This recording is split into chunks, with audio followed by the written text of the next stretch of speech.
বিশ্ব রাজনীতি সবসময় জটিল। রাশিয়া ও যুক্তরাষ্ট্রের মধ্যে দীর্ঘদিন ধরেই উত্তেজনা চলছে। এবার চেচেন বাহিনী ইরানে আসার খবরে পুরা অঞ্চলে নতুন মাত্রা যোগ করেছে। বিশ্লেষকরা বলছেন এটি শুধু সামরিক পদক্ষেপ নয়, একটি শক্তিশালী রাজনৈতিক সংকটও বটে। চেচেন বাহিনী মূলত রাশিয়ার নিরাপত্তার জন্য পরিচিত, কিন্তু এবার তারা মধ্যপ্রাচ্যে কার্যক্রম শুরু করতে যাচ্ছে। এর ফলে যুক্তরাষ্ট্রের সেনা ও কূটনৈতিক কার্যক্রম প্রবাহিত হতে পারে। ইরান সরকারও তাদের আগমনকে সমর্থন করছে। বিশেষজ্ঞরা বলেছেন এটি মধ্যপ্রাচ্যের রাজনৈতিক পরিস্থিতিকে আরও জটিল করতে পারে। অনেক বিশ্লেষণকারী এটাও বলেছেন মধ্যপ্রাচ্যে সেনা উপস্থিতি বাড়াতে পারে যুক্তরাষ্ট্র।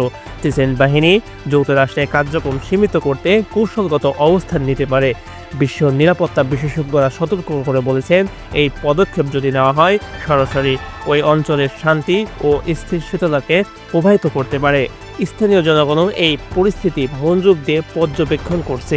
এখন প্রশ্ন হচ্ছে, এই পদক্ষেপ কি মধ্যপ্রাচ্যে স্থায়ী উত্তেজনা তৈরি করবে নাকি কেবল একটি সংকেত মাত্র?